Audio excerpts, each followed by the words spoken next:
Ken in Portland, Oregon. You're an Iraqi-American? Yes. Thank you for calling in. And what are your thoughts on what's going on in Iraq? Well, actually, I'm glad to listen to your show because that's on the show I found covered the real true picture of what's happening in Iraq. You see, what's happening in Iraq is that all of the last 8 years, we have a very sectarian government. Basically treat all Sunni Iraqis as a terrorist, regardless if you're a woman, a child. And we just saw in picture documented, they dig 500 women. They've been in prison for over 12 years.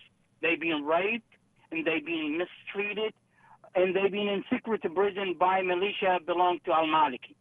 This is not as the Iraqi people and those prophets, all of a sudden they realize we need the Islamic State or we want to create Islamic State. We all Muslim and we know that.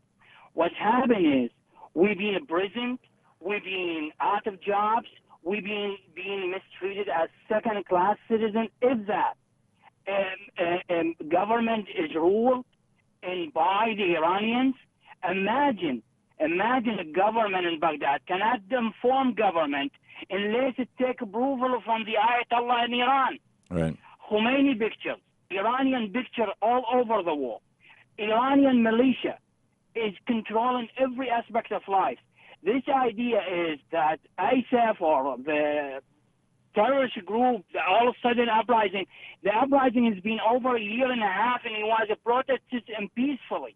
We were asking is please release our women from prison and our kids from prison. We have a demand like every other society. We need to live in peace. What is al-Maliki respond? Sending militia to Al-Anbar province and killing innocent lives. Right. He's those like with the Egyptian militia, which got a lot more military, which got a lot more publicity in Tahrir Square when they fired on unarmed people who were peaceful protesters. Maliki has been firing on peaceful protesters, particularly Sunni peaceful protesters in Baghdad. Exactly, and nobody covered it. No. You see, this is most Iraqi asking. If the United States government is called we are anti-Iran and we need to stop Iran from influence, then why they support a government is backed up by Iran, being introduced to Iraqi by Iran, and it's being financed by Iran. Right, and correct me if I'm wrong on this, but yes, Maliki was a member of a Shia party, lived in Iran for 8 years. The first business that opened in Iraq after Iraq got back in business was the Bank of Iran, the Bank of Tehran, and so if we support Maliki, we're supporting basically an Iranian-aligned government. On the other hand, in Syria, we're supporting the Sunnis, which is causing our money and our arms to get to ISIS, the Sunni radicals who are fighting in Iraq right now, and so exactly. It's like we're damned if we do and damned if we don't. If we go either way, we are supporting basically radical factions because the entire region has been radicalized by Bush's war. Yeah, well, actually, when I asked my family, when I called them, I said, what do you want from the United States to do? Because I posed the same question. If we don't support this group or this group, the United States either way is the devil. Right. All they said, leave us alone. Yeah. We have our problem, leave us alone. Right. If anybody come into your door, then you deal with it. But as long as we let us deal alone, either al-Maliki going to kill us slowly or he's going to kill us by bombs. Either way, we are dying. We are dying in front of the Americans, and we are dying with the Iraqi-American. So all we ask is just to leave us alone and let's finish our problem. But this idea is the terrorists controlling those cities is a lie. It's a lie. My brother, my sister, she go to the university. She's not wearing scarf. In what city? She live a very modern life. In what city? In Mosul. In Mosul. Okay. Go to the university. So when the Sunnis took Mosul, what you're saying is that peace returned to Mosul? Yes, and a matter of fact, Tom, just to give you just a true, the day they left, the Maliki soldier left, the power and gas and food ration went back to normal the day the Maliki troop left. Wow. Because it couldn't be the Maliki troop who's the one it was not letting power get to people.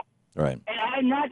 Don't take my. Now, what about? I'm assuming that you're Sunni and you're describing what's happening in Sunni parts of Mosul. What was happening in the Shia neighborhoods in Mosul? A perfect question. Let me give you another Tikrit. Two villages in Tikrit, majority Shia. Dajjal, you know the city of Dajjal, which is they accused Saddam of killing 142 Yes. people in that city. Yes. Well, it's now under the control of the revolutionary people. Right. And they are Shia. They were dancing in the street last night. They were happy dancing. Beled in Tikrit, which is neighborhood to Tikrit, is a Shia. So even the Shia in the areas that have been captured by ISIS, who we are characterizing as a Al-Qaeda associated Sunni radical terrorist group, even the Shia in those cities that they have captured, from your experience, are saying, thank God Maliki is out of here. Yes, and let me tell you something. 80% of the people who are ruling right now that took over those cities are the former Iraqi army. Yeah. How ISIS can fly a plane? Right now, the Iraqi revolutionary, they flying planes over Mosul. Right. This news about the Al-Maliki bombing in Mosul is a lie. Yeah. They said no. I've got it. And the former Iraqi army was mostly Sunni under Saddam Hussein because he was Sunni. Although, but Ken, thank you very much for sharing your perspective and for calling and for listening to our program. We'll be right back. It's coming up on 1 o'clock Eastern.